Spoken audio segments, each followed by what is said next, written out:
Hello friends, welcome to SSC coaching centre. दोस्तों, आज के वीडियो में रीजनिंग के क्वेश्चन हैं जो कि बहुत इंपॉर्टेंट हैं। रीजनिंग किसी भी एग्जाम्स के लिए बहुत महत्वपूर्ण होता है।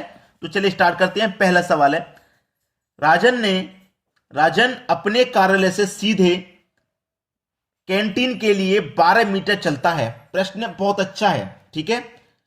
अब यहां पे 12 मीटर चलता है, फिर बाएं मुड़कर 2 मीटर चलता है, फिर वह बाएं मुड़कर सीधे 12 मीटर चलता है। वह अपने कार्यालय से कितनी दूरी पर है? बहुत अच्छा सवाल है, ठीक है। देखिए, रजन अपने कार्यालय से सीधे कैंटीन के लिए 12 मीटर चलता है।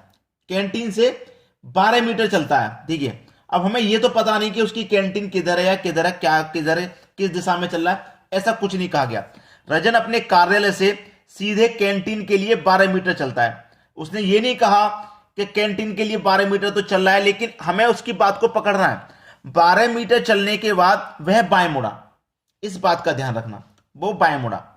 तो देखिए, रजन कहां पे होगा? यहां पे। वो 12 मीटर चलेगा ऐसे, तभी तो बाएं मुड़ेगा भाई। बाएं तभी तो मुड़ेगा लेफ्ट की तरफ, लेफ्ट बाएं होता है। तो वो 12 मीटर ऐसे चलेगा तभी तो बाएं मुड़ेगा, ठीक है। तो ऐसे 12 मीटर चल के फिर वो बाएं मुड़ गया और बाएं मुड़ के 2 मीटर चलता है। बाएं मुड़ के 2 मीटर चला, यानी कि 2 मीटर इतना ही चल पाएगा, 2 मीटर चलता है।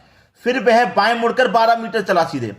फिर यहां से फिर बाएं मुड़ गया इधर, और बाएं मुड़ के इधर कितना चला? फिर से 12 मीटर चलता है। वह अपने कार्यालय से कितनी दूरी पर है? अपने कार्यालय से वह कितनी दूरी पर है भाई? रजन अपने कार्यालय से सीधे कहां चला था? कैंटीन की तरफ 12 मीटर।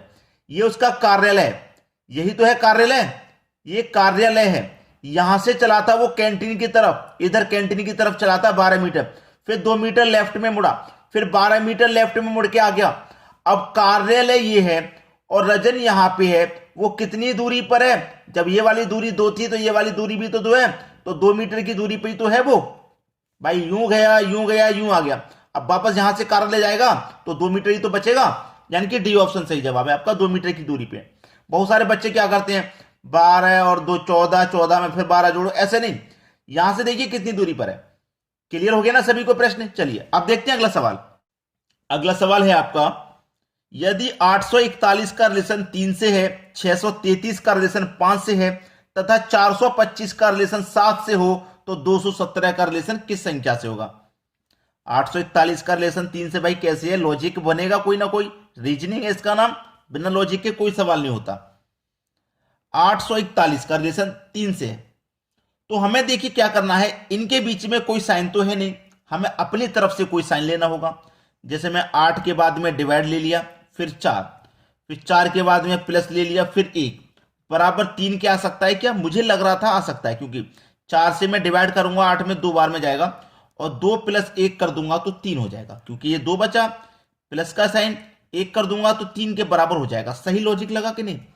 वैसे ही यहां पे लगाइए, 6 फिर डिवाइड 3 फिर प्लस फिर 3 बराबर 5 के आ रहा है कि नहीं? देखिए, 3 से डिवाइड करो 6 में, 2 बार में जाएगा, फिर प्लस आ जाएगा, फिर 3, और 3 और 2 मिलकर के 5 हो गया, 5 आ गया।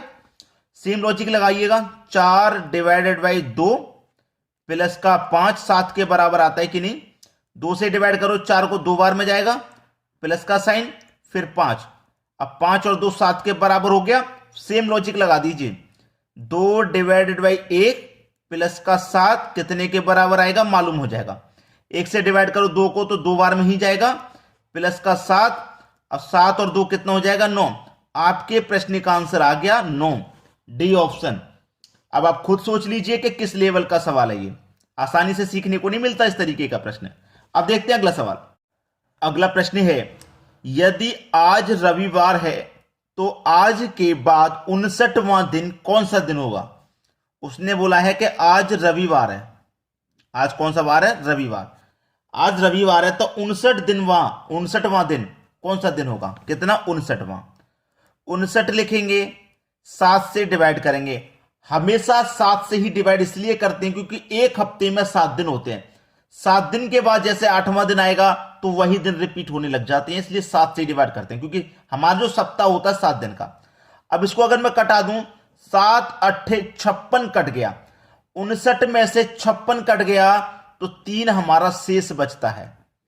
तो हमको जो मतलब होता है वो शेष से मतलब होता है, इससे कोई मतलब नहीं। जो शेष बचा है उससे मतलब। 3 शेष बचा है ना, तो रविवार का जो दिन था उसमें 3 जोड़ दो। रविवार में जोड़ो एक सोमवार, मंगलवार, बुधवार, यानी कि कौन सा दिन पड़ेगा भाई? 59वां बुधवार का दिन पड़ेगा, बुधवार। कितना सरल तरीका है, बेहतरीन लगा होगा सवाल। चलिए आप देखते हैं अगला प्रश्न। अगला सवाल है लुप्त संख्या ज्ञात करो। यहां पे देखिए एक क्वेश्चन है सर्कल वाला, ये लुप्त संख्या क्वेश्चन मार्क ये रहा। यहां पे कौन सी संख्या आएगी वही आपको बता देना है। अच्छा सवाल है। सबसे पहले तो ऐसे आगे बढ़िए कि 9 से 13 हो गया, तो आप 9 में 4 जोड़ देंगे, 13 आपको मिल जाएगा, बिल्कुल ठीक है। फिर 13 से हो गया 22, तो 13 में आप 9 जोड़ेंगे तब आपको 22 मिलेगा। अब 22 में आप कितना जोड़ दें कि ये क्वेश्चन मार्क वाली संख्या आपको मिल जाए। तो आपको ये दिमाग लगाना है कि किस फॉर्म में जोड़ा जा रहा है। पहले आपने 4 जोड़ा था यानी कि 2 का स्क्वायर, फिर आपने 9 जोड़ा यानी कि 3 का स्क्वायर। भाई 2 का स्क्वायर, 3 का स्क्वायर, अब आप क्या जोड़ेंगे? 4 का स्क्वायर जोड़ेंगे कि नहीं जोड़ेंगे? यानी कि 4 का स्क्वायर 16 जोड़ेंगे। तो 22 में आप जोड़ेंगे 16, 22 में 16 जोड़ दो, कितना हो जाएगा भाई? 38 हो जाएगा। यानी कि क्वेश्चन मार्क वाली जगह पे क्या आएगा? 38। बी ऑप्शन हो जाएगा प्रश्न का बिल्कुल सही जवाब। बात क्लियर हो गई? अच्छे से सभी को समझ में आ गया ना? अब देखेंगे हम अगला सवाल। अगला सवाल है, बहुत अच्छा सवाल है रीजनिंग का। इस तरीके के क्वेश्चन बार बार आपको एग्जाम में देखने को मिलते हैं।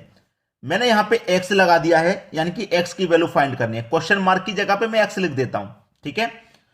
अब यहां पे x की वैल्यू फाइंड करनी है, या तो प्रश्न को ऐसे सॉल्व कर लो या नीचे की तरफ सॉल्व कर लो, क्योंकि बड़ी संख्या इसमें कहीं भी नहीं है। जिस तरफ बड़ी संख्या होती है हम क्वेश्चन को पहले उसी तरफ सॉल्व करते हैं, लेकिन इधर किधर भी बड़ी संख्या नहीं है। अब देखना हो क्या रहा है। अगर मैं ऐसे चलता हूं तो मैं सभी का योग कर लेता हूं, ठीक है।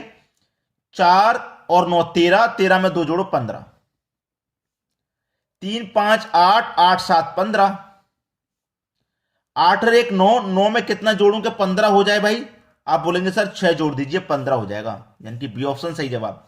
चलिए अगर मैं नीचे की तरफ सॉल्व करके देखता तो 4 और 3 7, 7 8 15, 9 और 5 14, 14 में 1 जोड़ो 15, 2 और 7 9, 9 में 6 जोड़ो, इधर भी 15, यानी कि इधर 6 ही आ रहा है। ऐसे जोड़ के देखा तब भी और ऐसे हमने जोड़ के देखा तब भी 6 ही आ रहा है। चलिए आप देखेंगे अगला सवाल। अगला प्रश्न है आपका, ऐसे चलिए बड़ी संख्या आपको 20 मिलेगी, ऐसे चलेंगे तो 12, यानी कि हमें यह हिंट मिल गया कि प्रश्न को हमें इस तरफ सॉल्व करना है, ठीक है। हिंट मिल गया, लेकिन लॉजिक बहुत कर रहा है भाई इसका। 9 और 4 से 20 बनाना है, आसान नहीं है। बनेगा कैसे? पहले तो आप इस 9 में से इस 4 को घटा दो, क्या कर दो? माइनस। 9 में से 4 को आप माइनस कर देंगे तो आपके पास 5 बचेगा। बचेगा कि नहीं? 5 बचेगा। 5 बच गया ना, 9 में से 4 घटा के 5 बच गया। अब ये जो दूसरी संख्या है इसमें मल्टीप्लाई कर दो, इसका जो घटाने के बाद आया ना, 9 में से 4 घटाया 5, इस 5 में इस दूसरी संख्या से मल्टीप्लाई कर दो तो 20 मिल जाएगा। वैसे ही यहां पे करो, 8 में से 5 गया 3, दूसरी संख्या से मल्टीप्लाई किया था, यहां भी दूसरी संख्या 5 है, 5 से मल्टीप्लाई कर दो, 3 पंजे 15, ठीक है। देखिए सॉरी यहां पे कुछ गलती हो रही है। अगर मैं 8 में से 5 को घटा दूंगा 3 बचेगा, ठीक है, और 5 से मल्टीप्लाई कर दूंगा तो 3 पंजे 15, यहां तो 12 दे रखा है, कुछ गलती हो रही है।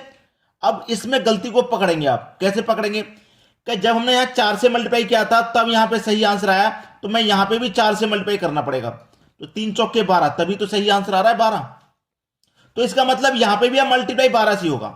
जैसे 7 में से 6 गया, 1 बचा, और मल्टीप्लाई करेंगे 4, क्योंकि तीनों जगह अब 4 से होगा, तो 4 का मल्टीप्लाई 4 से 1 से करेंगे तो 4 ही आपका रहने वाला है, यानी कि बी ऑप्शन सही जवाब हो गया। तो वो जो तरीका था ना कि 9 में से 4 घटाया 5, फिर 4 से ही मल्टीप्लाई किया इसी संख्या से दूसरी से, ठीक है। यहां पे तो लागू था वो, लेकिन यहां पे वो लागू नहीं हो रहा था तरीका। तो यहां पे जो लागू हो रहा है तीनों जगह पे लागू हो रहा है कि 4 से ही मल्टीप्लाई करना है आपको, ठीक है।